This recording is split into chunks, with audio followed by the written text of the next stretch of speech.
Welcome back to another episode of the Fanatics Forum, where you get that real sports talk from the fans' perspective. And just real quick, can you like this video and share it and leave a comment so I can keep giving you guys this content?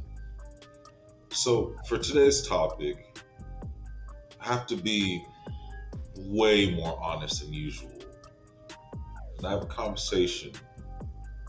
We sit down and talk with Jerry Jones. So, got to talk to you, Jerry.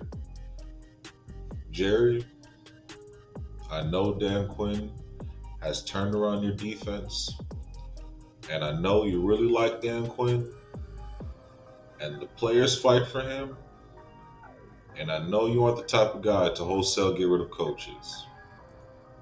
But it's very similar to what you needed to do, and you refused to do with Jason Garrett and Kellen Moore. And you wonder why you haven't won in over 2 decades. You need to let Dan Quinn go. I don't care if he gets picked up by another team or if you have to fire him and take the heat for that.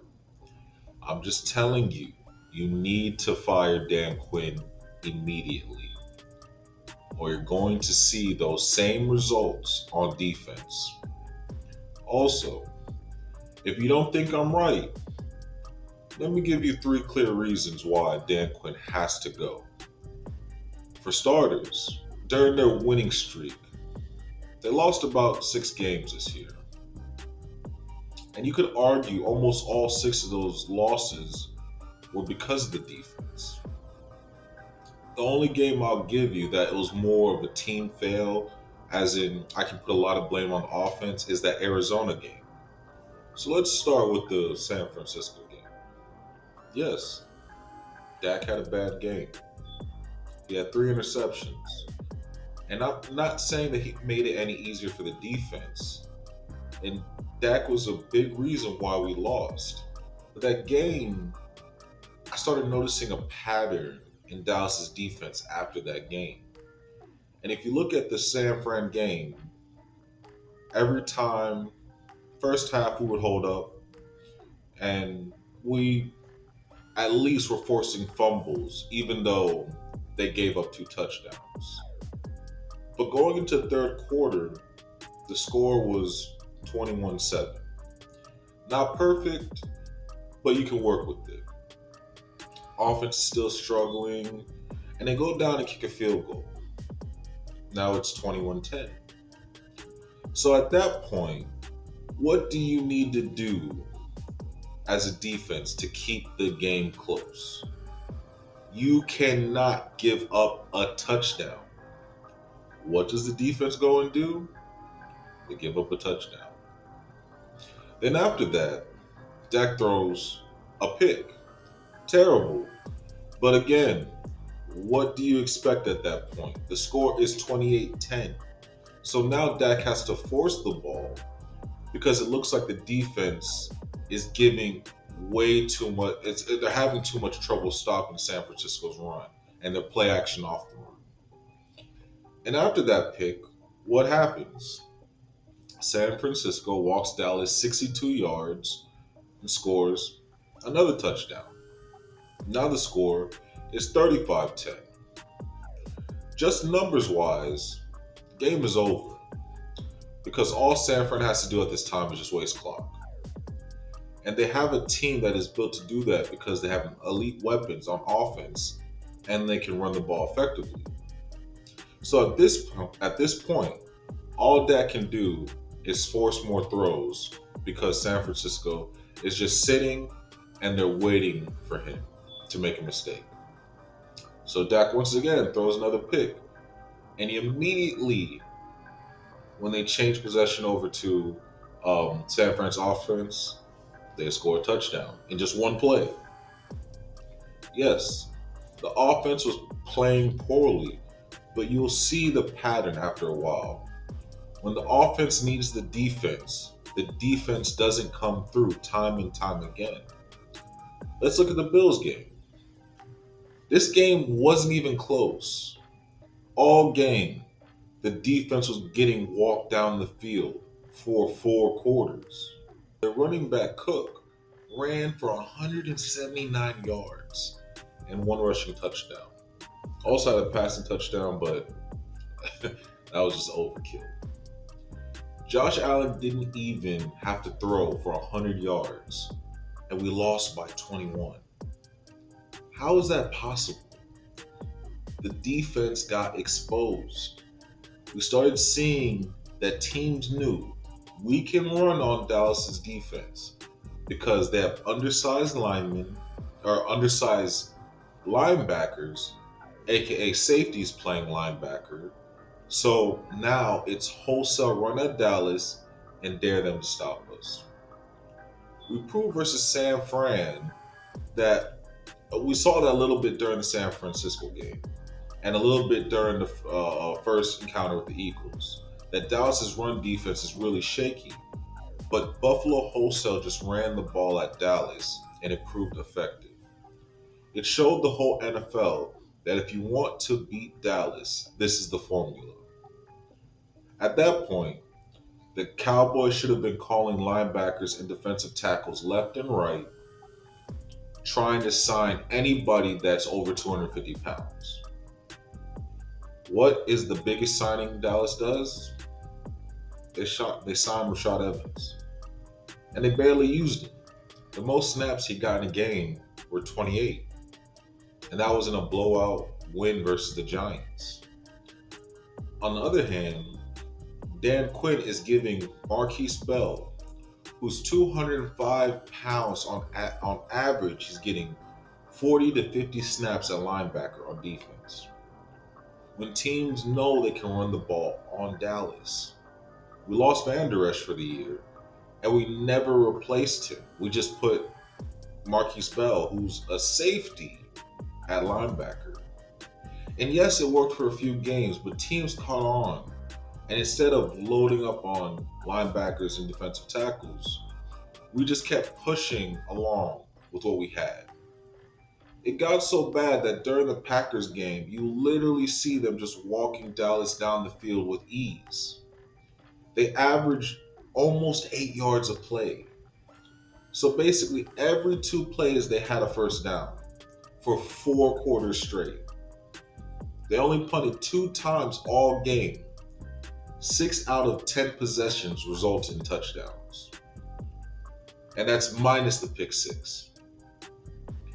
Dallas defense gave up 42 points because Dan Quinn refused to take 2 safeties out as linebackers all game. And all of a sudden decided to play zone coverage when all we've done this whole season is play man.